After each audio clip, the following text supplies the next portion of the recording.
ચોટીલા ખાતે સમસ્ત બ્રહ્મ સમાજ દ્વારા ભગવાન શ્રી પરશુરામ જન્મોત્સવ ઉજવાયો। ચોટીલા સમસ્ત બ્રહ્મ સમાજ દ્વારા ભગવાન શ્રી પરશુરામ જન્મોત્સવ નિમિત્તે શોભાયાત્રા કાઢવામાં આવી હતી। આ શોભાયાત્રા પંચનાથ મંદિર ખાતેથી શરૂ થઈ અને ચોટીલાના વિવિધ માર્ગો પર ફરી થાનગઢ રોડ ઉપર આવેલા બ્રહ્મ સમાજની વાડી ખાતે સંપન્ન કરવામાં આવી હતી। ચોટીલાના બ્રહ્મ સમાજ દ્વારા દર વર્ષે ભગવાન શ્રી પરશુરામ જન્મોત્સવ ઉજવવામાં આવે છે। વૈશાખ સુદ ત્રીજ એટલે અક્ષય તૃતીયા ભગવાન શ્રી પરશુરામ દાદાનું જન્મોત્સવ દિવસ ઉજવાય છે।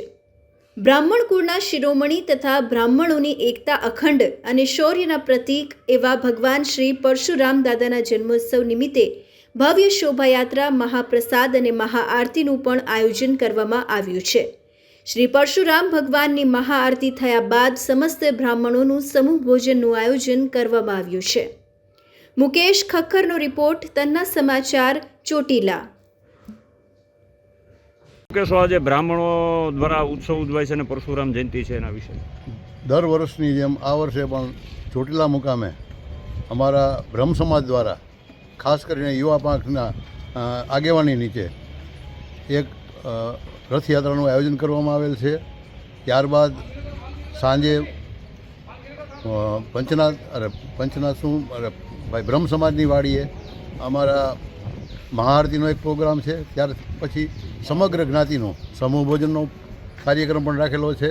ભગવાન પરશુરામ એટલે બ્રહ્મ સમાજ માટે એક ખૂબ જ આદર અને અમારા માટે એક શૌર્યના પ્રતીક તરીકે અમે બ્રાહ્મણોના પ્રતીક તરીકે અમે માનીએ છીએ।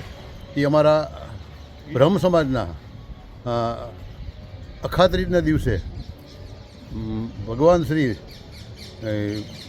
પરશુરામજીનો જન્મ થયેલો એટલે અખાત્રીજના દિવસે જ આ એમના જન્મદિવસની ઉજવણી કરવામાં આવે છે। ભગવાન પરશુરામ એ શસ્ત્ર અને શાસ્ત્રના સમન્વયરૂપ વિશ્વની અંદર જગ પ્રખ્યાત છે। ભગવાન પરશુરામજી એ ભગવાન વિષ્ણુના 5મા અવતાર તરીકે આપણા શાસ્ત્રોમાં પણ વર્ણવેલ છે અને હાલ અજરા અમર તરીકે આજે વિશ્વની અંદર એ હાલ હજરાજુર છે, ઉપસ્થિત છે એવું મનાઈ રહ્યું છે। શું આપનું નામ? મારું નામ જીતુભાઈ પંડ્યા।